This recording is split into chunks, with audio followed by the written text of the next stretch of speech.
الله أكبر الله أكبر.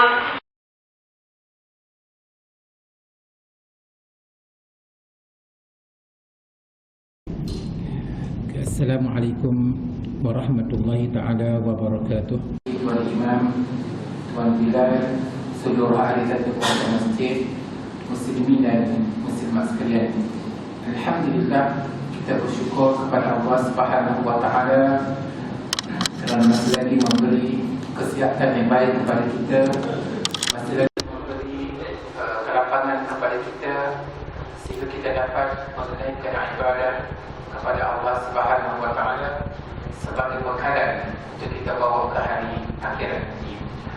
Muslim dan muslimat sekalian, tajuk yang ingin dibentangkan pada malam ini adalah berkaitan adab-adab ketika menuntut ilmu. Sebab kita kadang-kadang kita tak tahu adab kan. Masa orang mengajar kita buat sabaran. Masa kita mengajar, masa orang mengajar kita baca Quran, sadar juga. Masa orang mengajar kita zikir, sadar juga. Jadi maknanya kita kena tahu apakah adab-adab ketika mana kita ketika mana kita berada di dalam majlis ilmu. Muslimin dan muslimat sekalian, seperti biasa kita tengok kepada sedikit tazkirah. Dia kata di sini, ayuhal ikhwah, tuan-tuan dan puan-puan sekalian, tarakallahu subhanahu wa ta'ala marhalata dukhulil qabri ghamidatan ghayra ma'lumatil akhir. Dia kata Allah Subhanahu wa taala meninggalkan kepada kita suasana masuk dalam kubur ni suatu perkara yang ghamidatan, suatu perkara yang agak sukar. Dia maknanya perkara yang ghamid, perkara yang rumit, perkara yang tak dapat digambarkan bagaimana kita masuk dalam kubur. Itu dipanggil di mana Rasulullah sallallahu alaihi wasallam memberi jaminan kepada mereka yang beriman, kepada mereka yang beramal soleh, hidup dalam kubur senang-senang. Bagi mereka yang tidak beriman, bagi mereka yang banyak amalan-amalan jahat, masuk dalam kubur tak senang. Itu kesimpulan. Walau bagaimanapun, hidup dalam kubur ni lagu mana, wallahu a'lam. Kita semua dipanggil bakal jenazah. Kita semua dipanggil bakal masuk dalam kubur, dan masing-masing akan hadapi suasana masing-masing di alam sana. Ya hikmatin lahu fi dzalika, kerana ada hikmah dia. Jadi kalau dah Allah Subhanahu wa taala membongkarkan orang yang telah mati, maka bangkitlah kau, mari ke masjid hutan, kan beritahu mayat-mayat, beritahu keadaan mereka dalam kubur. Niscaya masjid hutan penuh dengan orang sembahyang berjamaah. Setiap 5 waktu ni penuh. Kalau ada kalau orang mengajar penuh kan. Tapi Allah Ta'ala menguji manusia kan. Fahiyya min al-ghaibiyati allati la ilma li ahadin biha inna Allah Subhanahu wa ta'ala. Perkara-perkara yang berkaitan dengan kubur ni merupakan perkara-perkara yang ghaib, yang tiada siapa yang mengetahui kecuali Allah Subhanahu wa ta'ala. Ada salah satu soalan yang ditanya. Dia kata,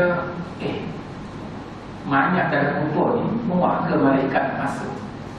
Kan apabila ditanam, lepas tu dikabur-kabur kan, dia fikir dengan akal dia, kalau malaikat mati macam mana ya? Jadi satu soalan yang tak perlu tanya lah. Sebab perkara yang berkaitan dengan alam kubur merupakan perkara yang ghaib kan. Jelas sebenarnya penting kita percaya, kita beriman, kita membuat persiapan. Itu sahaja. Innal mayyita yash'uru biman yazuruhu wa ya'uduhu bil qabri. Cuma dikata orang yang telah mati ni dan dia berada di dalam kubur, dia mengetahui orang yang ziarah dia. Sebab itulah kalau kita pergi ziarah kubur, kita baca apa? Assalamualaikum ahli diyar. Salam sejahtera kamu wahai ahli kubur kan. Maknanya kita bagi salam tu mereka dengar. Kita baca Quran, kita sedekahkan mereka dengar. Kita baca istighfar, kita minta ampun untuk bagi dia pun dia dengar. Sebab itulah si mati ni, kalau ahli rumah sama ahli, katakanlah yang mati itu adalah lelaki kan, dia meninggalkan isteri di rumah, isteri baca Quran, isteri zikir, isteri semai tahajud, isteri keluarkan anak dan sebagainya. Si mati yang berada dalam kubur ni terasa senang je, gembira je. Tapi kalau sekiranya ahli rumah dia ni melakukan maksiat di rumah, maka ahli kubur ni merasa macam apa dipanggil tak selesa. Cuma dia tak boleh nak interaksi dengan kita. Dia tahu cuma tak boleh nak interaksi. Bima warada fi sahihaini, kerana ada di dalam hadis anna Nabi sallallahu alaihi wasallam qala 'anil mayyit idza tarakahu ahluhu ba'da ma dafanuhu innal mayyita idza wudi'a fi qabrihi innahu la yasma'u khafaqa fi ni'alihim idza sarafu. Nabi sallallahu alaihi wasallam menceritakan kepada kita keadaan mayat selepas mereka itu ditanam. Innal mayyita, sesungguhnya orang yang mati, idza wudi'a fi qabrihi, apabila diletakkan di dalam kubur, innahu la yasma'u khafaqa ni'alihim idza sarafu. Si mati ni mendengar hentakan selipar, hentakan kasut, sorai pergi kan. Akhir sekali tak ada orang. Ketika mana mereka sudah beredar, maka ketika itulah malaikat datang untuk menyuruh si mati. Lalu mana tu wallahu a'lam. Kita yang gunakan akal kita kan. Malaikat mari soal di situ ke ataupun di tempat lain. Yang penting alam baik. Yang penting soalan malaikat tadi, sekiranya dapat dijawab oleh si mati, maka mereka bahagia. Sekiranya tak lepas jawab, maka mereka akan mendapat kecelakaan. Nak jawab soalan, dia jawab dengan amalan soleh. Wasabata anna Nabi sallallahu alaihi wasallam kana ya'muru as-sahabata bis-salam ala ahli al-qubur mimma yadullu ala annahum yasma'una kalam al-ahya. Dan juga sabit bahawa Nabi sallallahu alaihi wasallam menyuruh para sahabat memberi salam kepada ahli kubur, menunjukkan kepada kita bahawa ahli kubur ni, si mati ni, memang mendengar perkataan orang yang masih hidup. Jadi maknanya kita disunatkan untuk nak dipandang apa. Betul saya baca dalam kitab Fiqh Sunnah, Fiqh Sunnah disebut apa-apa kebaikan yang kita buat, kita niatkan untuk si mati, maka si mati akan mendapat manfaat. Contoh dia, kita sembahyang sunat kan? Kalau kita niat untuk dia, boleh sampai. Kita baca Quran, kita niat untuk si mati, sampai. Kita sedekah, kita niat untuk si mati, sampai. Kita sebut subhanallah, alhamdulillah, Allahu akbar, kita niat untuk si mati, sampai. Kita sebut Allahumma ighfir lahu, ya Allah Tuhan ku ampunkanlah orang yang telah mati kan, sampai. Maknanya apa-apa kebaikan kita lakukan dan kita niatkan untuk si mati, maka si mati akan mendapat manfaat. Wasabata fil Qur'anil Karim was sunnati nabawiyyah as-sahihati anna al-mayyita idza ma dakhala qabrahu fasayatanaqqalu baina iddati marahila baina an-na'im wal 'azab. Telah sabit di dalam Al-Quran dan telah sabit di dalam hadis yang sahih bahawa si mati apabila dia masuk dalam kubur, fasayatanaqqalu baina iddati marahil baina an-na'im wal 'azab. Ada si mati yang akan mendapat nikmat dan ada si mati yang akan mendapat azab. Hasba ma kana minhu fi hayatihi min al-amal as-salih wa ta'ati lillah. Sekiranya si mati tadi semasa dia hidup atas dunia, dia melakukan amalan-amalan yang saleh, maka dia akan mendapat manfaat, maka dia akan mendapat kesenangan hidup. Sebab itulah dia kalau seseorang yang mati tiba-tiba tidak ada amalan saleh kan, dia hanya mengharapkan tahlil semata-mata kan, maka tak cukup kan. Jadi maknanya amalan solat tadi hendaklah dilakukan oleh punya badan semasa mereka berada di atas muka bumi, di mana amalan solat tadi lah yang akan memberi syafaat kepada mereka. Awil maksiyati wal kufri billah. Begitu juga orang yang tak beriman, katakanlah yang meninggal dunia itu Diego Maradona kan.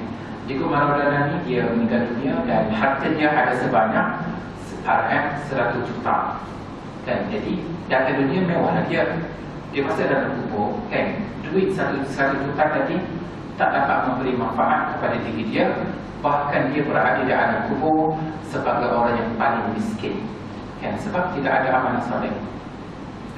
Faqala Allah Ta'ala, Allah Ta'ala berfirman, Yusabbitullahu allazina amanu bil qawli tsabiti fil hayatid dunya wa fil akhirah. Allah menetapkan orang-orang yang beriman dengan perkataan yang tetap semasa di dalam kehidupan dunia dan semasa di dalam kehidupan akhirat. Jadi kalau kita nak senang di hari akhirat, maka kita nak berusaha sedaya upaya semasa kita berada di atas muka bumi.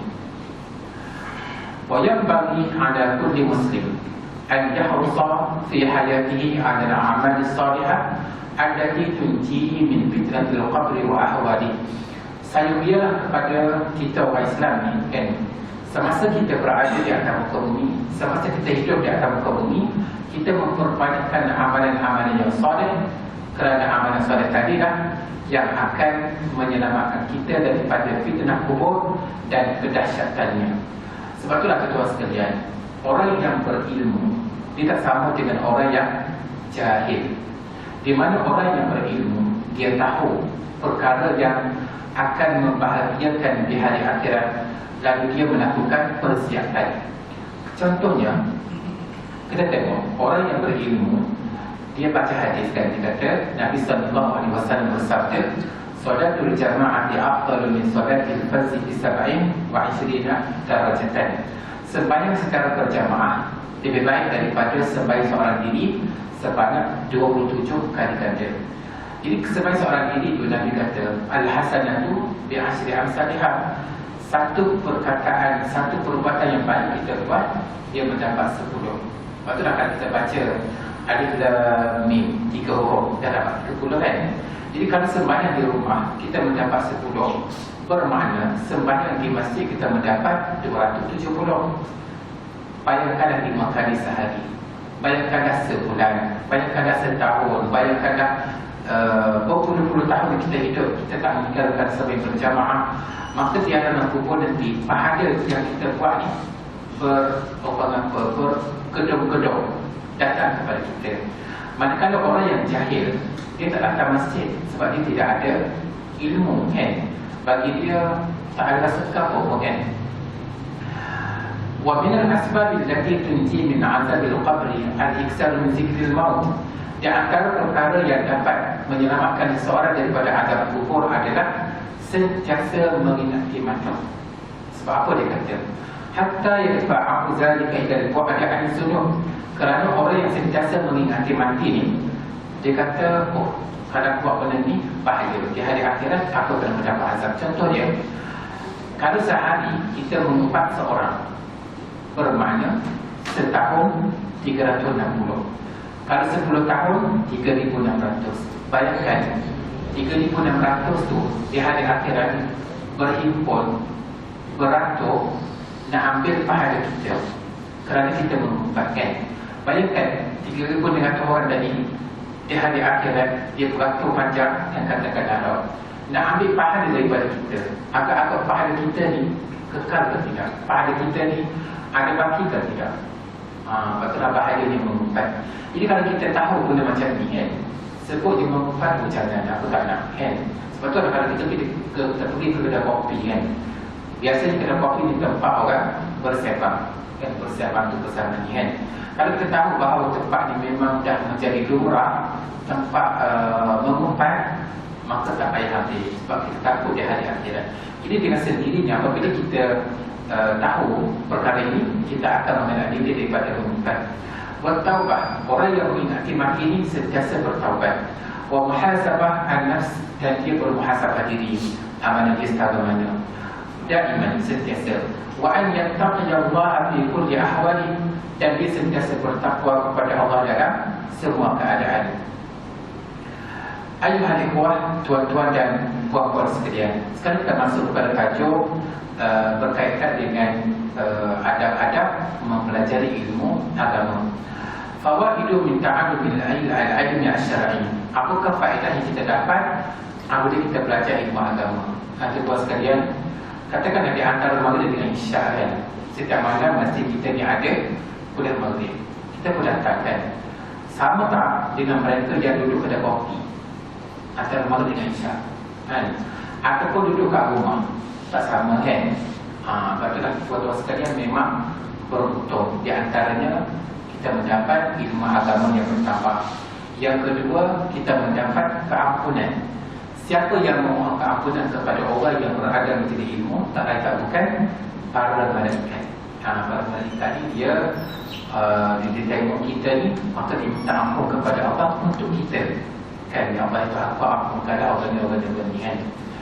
Jadi orang yang waktu maghrib ni dia tak datang, kan, duduk di kedai kopi, duduk di rumah, tak bagi ilmu, jadi mungkinlah kan. Fal-ulum asy-syar'iyyatu sababun qawiyyun li tajdidil iman. Jadi orang yang ada ilmu agama kan, sebab merupakan sebab kepada iman bertambah. Okey. Betul ulama kata kun aliman aw muta'alliman aw mustami'an aw wa'iyan wa la takun al-khamisa fatuhlik. Dia kata kamu adalah menjadi orang yang berilmu, ulama kan, ataupun orang yang belajar, ataupun orang yang mendengar, ataupun orang yang ada kesedaran. Wala takunil khamisa, kamu jangan menjadi orang yang kelima. Alim pun tidak, belajar pun tidak, mendengar pun tidak, tak ada kesedaran. Fatuhlik, kamu akan menjadi orang yang binasa. Jadi kamu di kalangan manusia yang binasa sebab tak belajar. Fal muslimu indama yahrusu ala ta'allumiha yattabi'u tafkiruhu. Seorang muslim yang ketika mana dia mendalami ilmu agama, maka dia nampak jalan kebenaran. Sebab Allah Ta'ala kata wa hadainahu najdain, kami jadikan kepada manusia ini dua jalan. Ini jalan kebenaran, ini jalan kebatilan. Ini nak tahu jalan kebenaran dikenali ilmu agama. Orang yang tidak ada ilmu agama tak akan nampak jalan kebenaran. Wajazdadu wa ilmuhu, dan ilmu dia bertambah, mimma yu'addi li ziyadati imanihi, yang menunjukkan kepada kita bahawa iman dia bertambah. Sebab Nabi sallallahu alaihi wasallam menyatakan al-imanu yazidu, iman itu bertambah, wa yanqusu, iman itu berkurang. Jadi maknanya dia bertambah dengan kita melakukan kebaikan, dan dia menjadi kurang dengan kita melakukan dosa dan maksiat. Lil ilmi asy-syar'i fadlun 'aziman wa khairun kabir. Belajar ilmu agama itu sekalian mempunyai kebaikan yang besar, mempunyai kebaikan yang sangat banyak. Fa huwa allazi yusa'iduka 'ala an tuhaqqiqa al-ghayata min wujudika. Yang pertama sekali, apabila kita ada dalam diri kita ni ilmu agama, kita tahu tujuan kita hidup atas dunia, di mana Allah Subhanahu wa taala menyatakan wa ma khalaqtul jinna wal insa illa liya'budun. Aku tak jadikan jin dan manusia kecuali untuk menjadi hamba kepada aku. Maknanya tujuan utama kita berada di dalam bumi ini adalah untuk mengabdikan diri kepada Allah Subhanahu wa taala. Nak menjadi hamba kepada Allah Subhanahu wa taala dengan sebenar-benarnya, dia wajib ada ilmu agama. Orang yang tidak ada ilmu agama, macam mana dia nak jadi hamba kepada Allah? Jadi maknanya belajar ilmu agama itu memang benda yang sangat-sangat wajib. Wajib yarsumu laka tariqal hidayah wa yumahhiduhu laka. Ilmu agama tadi akan dipanggil apa? Rasama yarsumu ni melukis bagi kita, mana apa melukis ya? Menunjukkan kepada kita jalan hidayah. Jalan hidayah kan? Dibandingkan dengan mereka yang jahil. Orang jahil di mana apa? Bodoh. Tak belajar dia bodoh lah kan. Jadi jahil ni orang yang bodoh kerana dia tak belajar ilmu agama. Wa kana Nabi sallallahu alaihi wasallam daiman doa. Nabi sallallahu alaihi wasallam sentiasa berdoa, Allahumma inni as'aluka ilman nafi'a wa rizqan tayyiban wa amalan mutaqabbala. Allahumma inni as'aluka ilman nafi'a, wahai Tuhanku, aku mohon kepada Engkau ilmu yang bermanfaat. Setara Nabi kan, seorang yang memang manusia terbaik kan, pun Nabi sentiasa minta, Allahumma inni as'aluka ilman nafi'a wa rizqan tayyiban, dan rezeki yang baik, wa amalan mutaqabbala, dan amalan yang diterima. Jadi kalau orang tu jahil, dia minta pada Allah Ta'ala supaya ditambahkan ilmu. Tak minta kan, sebab dia jahil kan. Kuliah kita ni setiap malam kami tak datang kan. Jahil itu semakin jahil, akhir sekali mati dalam keadaan yang jahil. Sebab itulah dalam Quran disebut Satu perkataan yang akan diungkapkan oleh semua orang adalah ya laitani qaddamtu li hayati. Alangkah baiknya kalau dahulunya aku buat ni, aku buat ni kan. Orang tak datang sampai jamaah, kita tak payah pusing. Dia hanya akan berkata bila perkataan tu duduk dalam kubur. Oh, kalau dulu aku masih macam apa pahala bergeduk-geduk. Begitu juga kalau dulunya aku datang kuliah maghrib pahala aku bergeduk. Tapi ketika itu ya laitani qaddamtu li hayati. Alangkah baiknya kalau dahulunya aku buat ni. Jadi benda itu telah pun didedahkan oleh Al-Quran, tetapi manusia yang jahil tetap jahil. وحث الله عز وجل نبيه الكريم فقال وقل رب زدني علما. Allah Taala memberi dorongan kepada Nabi, dan Allah Taala kata waqul rabbi zidni ilma. Wahai Muhammad, katakanlah wahai Tuhanku, tambahkanlah kepada aku ilmu. Sebab itulah tuan sekalian, kita jangan mengatakan kita tidak alim, kita tidak cukup ilmu, tak payah belajar.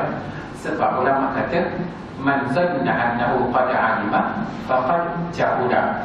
Siapa yang menyangka bahawa dia adalah orang yang alim, cukup ilmu, tak payah belajar dah, maka dia adalah orang yang jahil. Jangan kita mendadak-dadak aku dah alim, tak payah belajar. Maknanya orang yang berkata macam tu dia adalah orang yang jahil, kan? Sebab Allah kata wa ma utitum min al-ilmi illa qalila. Aku tak kamu tak diberikan ilmu kecuali sedikit, kan? Nasaih qabla ta'allum. Sebelum kita belajar ilmu agama ni, apakah nasihat, apakah panduan, apakah adab? Yang pertama dia kata apa di sini dia kata ya azza wa jalla. Yang pertama pasalnya. Maknanya mana ni katakanlah Ustaz Saufi, kawan saya tu, kawan rapat. Ustaz Saufi bagi kuliah subuhan, pada subuhan. Jadi kita pasalnya masa kita nak datang ke kuliah di masjid ni, kita pasalnya aku nak pergi mendengar. Kita pasal tu kita sudah mendapat pahala yang besar di sisi Allah Subhanahu wa taala. Sebab Nabi sallallahu alaihi wasallam menyatakan innamal a'malu binniyat. Sesungguhnya amalan itu dikira dengan niat. Kalau tidak ada niat, tak ada amal. Okey. Was'alillah dawman, mintalah sentiasa dengan Allah. Ayyu'ainaka ala talabil ilmi. Supaya Ta'ala ni menolong kita nak belajar semua. Sebab manusia ni kadang-kadang dia mari tak saya belajar, tak saya dengar, kan? Tak saya doakan. Jadi patutlah kita kena minta dengan Allah Ta'ala, kan? Ya Allah Tuhanku, berikanlah kepada aku perasaan sentiasa ingin belajar.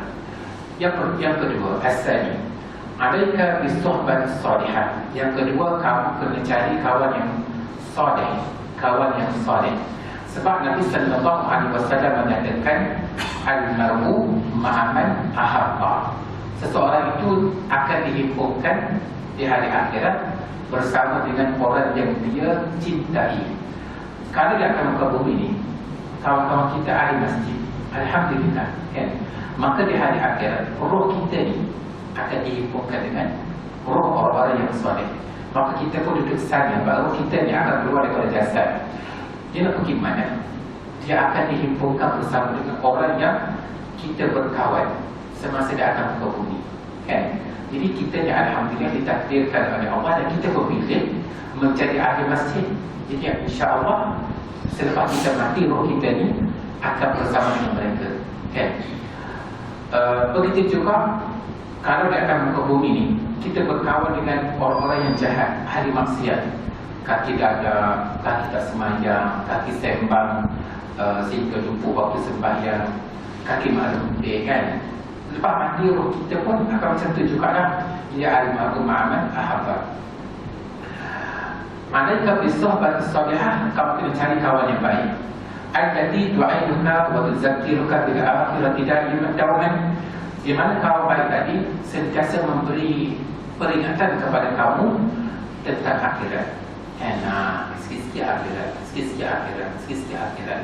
Sebab apa kita katakan akhirat? Sebab Allah Ta'ala kata wa anna ad-daral akhirata lahiyal hayawan. Sesungguhnya kehidupan yang sebenar-benar kehidupan adalah kehidupan di hari akhirat. Yang atas dunia ni, orang miskin boleh hidup, orang kaya boleh hidup, orang beriman boleh hidup, orang kafir boleh hidup.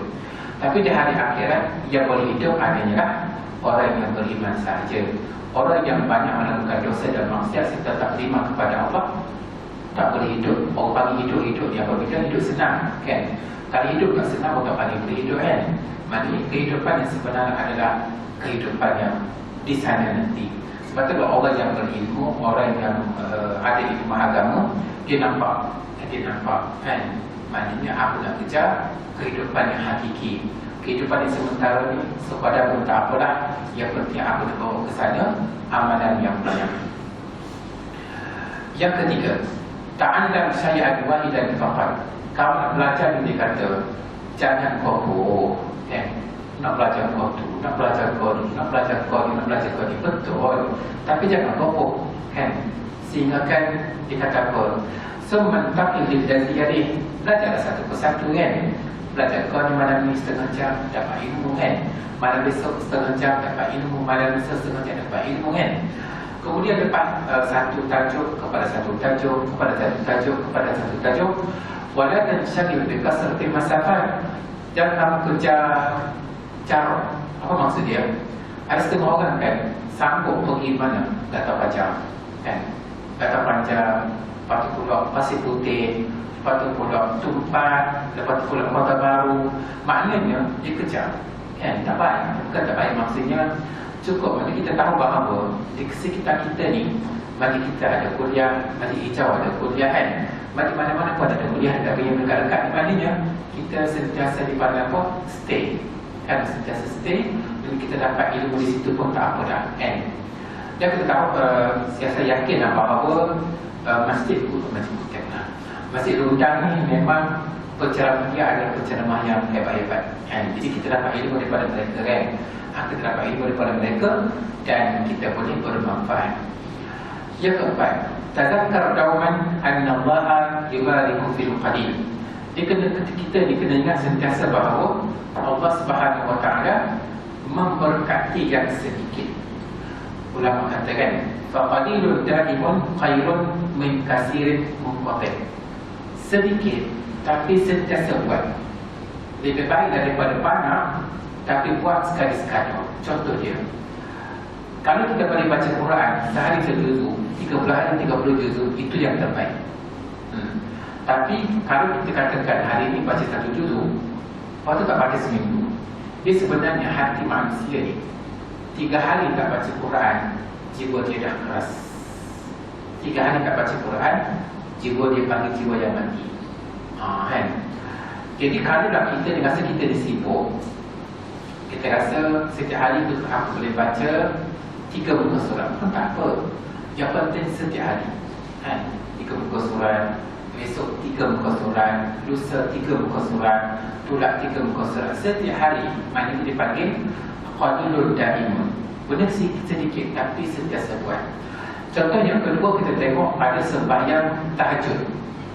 Kalau setiap malam kita boleh buat tahajud 8 rakaat, 3 rakaat witir, itu yang terbaik, kan? Tak dinafikan. Tapi kita ni kadang-kadang kita sedar lewat, kita hanya mampu 4 rakaat tahajud, 3 rakaat witir, kan? Pun tak apa. Yang penting kita lakukan pada setiap malam. Ia tak naknya kita bangun tahajud hanya sekali sebulan ataupun 3 bulan sekali, kan? Jadi sebenarnya tahajud ini membersihkan jiwa kita. Jadi maknanya dia pada di sini qalilun daimun khairun min kasirin munqati. Sedikit yang berterusan lebih baik daripada banyak tapi terputus. Faj'al li nafsika sa'atan yawmiyan tatadarasu fiha. Dia kata jadikanlah dalam hidup kamu ni setiap hari kamu kena belajar. Kamu kena belajar setiap hari. Yang kelima, al-ilmu ghayraka. Apabila kamu dapat ilmu, kamu jangan simpan, kamu kena ajar orang lain. Dia kata, wabda bi usratika, mulakan dengan keluarga kamu. Ajar isteri, ajar anak, ajar menantu, ajar cucu, ajar dan sebagainya. ولتكن نيتك في هذا الأمر تطبيق hadis Rasul bagi wa'ani walau ayatan, di mana kita sampaikan ilmu tadi kepada isteri kita, anak kita, menantu kita, cucu kita tadi, sebagai mentatbikkan hadis Nabi sallallahu alaihi wasallam, bagi wa'ani walau ayatan, sampaikanlah daripada aku walaupun satu ayat. Jadi kita kena sampai cuba. Yang keenam, ضعها دوما نسب عينيك لا يستطاع العلم برحد الجسم. Dia kata letak dalam minda anda, ilmu ni tak akan dapat diperolehi dengan duduk saja. Ilmu datang tak? Maka dipanggil nak dapat ilmu ni, dia kena ada persungguhan. Sebabnya Allah Ta'ala kata, وَالَّذِينَ جَاهَدُوا فِينَا لَنَهْدِيَنَّهُمْ سُبُلَنَا. Mereka yang bersungguh-sungguh dalam jalan kami akan beri kepadanya petunjuk. لَنَهْدِيَنَّهُمْ سُبُلَنَا. Sebab itu tuan-tuan sekalian, orang yang sentiasa datang ke masjid, dia diberi taufik oleh Allah Ta'ala sentiasa nak datang sembahyang. Orang yang malas ke masjid, Allah Ta'ala tak akan bagi. Betul tak? Tak si mari. Sebab apa? Sebab dia tak mari. Sebab dia tak mari, Allah Ta'ala tak akan bagi petunjuk. Tapi bagi mereka yang sentiasa melazimi masjid, kita azan sensitif jiwa dia, nak datang.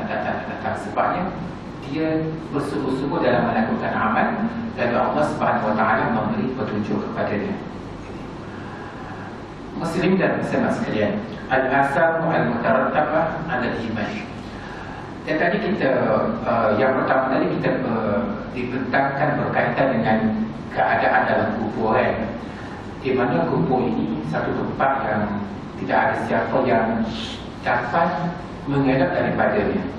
Qul innal mauta allazi tafiruna minhu fa innahu mulaqikum. Katakanlah kematian yang kamu cuba lari daripadanya, kematian itu akan datang jumpa kamu.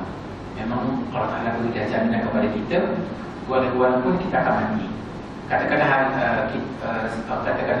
hari ini orang ini mati kan, kita pun akan mati juga. Apabila kita mati, anak-anak kita pun akan mati juga, cucu kita akan mati juga, orang yang masih kecil pun akan mati juga, semuanya akan mati. Apabila mati, maka bermulalah dipanggil alam barzakh, alam kubur. Di situlah bermulanya alam akhirat bagi kita, senang atau susah bergantung kepada amalan soleh kita. Tajuk yang berikutnya adalah al-asaru al-mutarattabah al-iman. Kesan daripada iman. Apabila kita beriman kepada Allah, kita melakukan amal soleh, kita belajar ilmu agama, apa kesan kepada kita? Hunaka al-'adid min al-asari was-simar allati tatarattabu 'ala iman al-'abd billahi ta'ala. Dikata di sana ada kesan yang banyak berkaitan orang tu beriman, orang tu beramal soleh, orang tu belajar ilmu agama, kan? Wallati ta'udu 'alaihi bil khairi fi hayatihi. Kebaikan boleh kepada siapa? Kita datang belajar, kan? Pahala boleh siapa? Boleh kita. Kita datang sembahyang jemaah, pahala boleh siapa? Boleh kita, kan? Kita sedekah, pahala boleh siapa? Boleh kita. Maknanya kebaikan yang kita buat tadi, kebaikan akan diperolehi oleh penghuni badan. Waktu yang yati zukira bi ba'd hadhihi al-athar, di bawah ini disebutkan beberapa kesan yang baik kepada orang yang beriman dan melakukan soleh dan belajar ilmu agama. Yang pertama, asy'uru bis-sa'adati wa tama'ninati fil hayat. Yang pertama sekali, orang yang beriman, orang melakukan amal soleh, orang yang belajar ilmu agama adalah merasai satu kebahagiaan hidup. Cuba tuan-tuan tengok pada diri tuan-tuan, kan? Rasa macam mana? Bahagia tak hidup kita? Bahagia. Sebab apa? Sebab kita ni alhamdulillah orang yang beriman. Isteri pun macam tu juga, anak-anak macam tu juga, kan? Sebab kita tengok orang yang tak belajar ilmu agama, contohnya para artis saya, para artis, kan?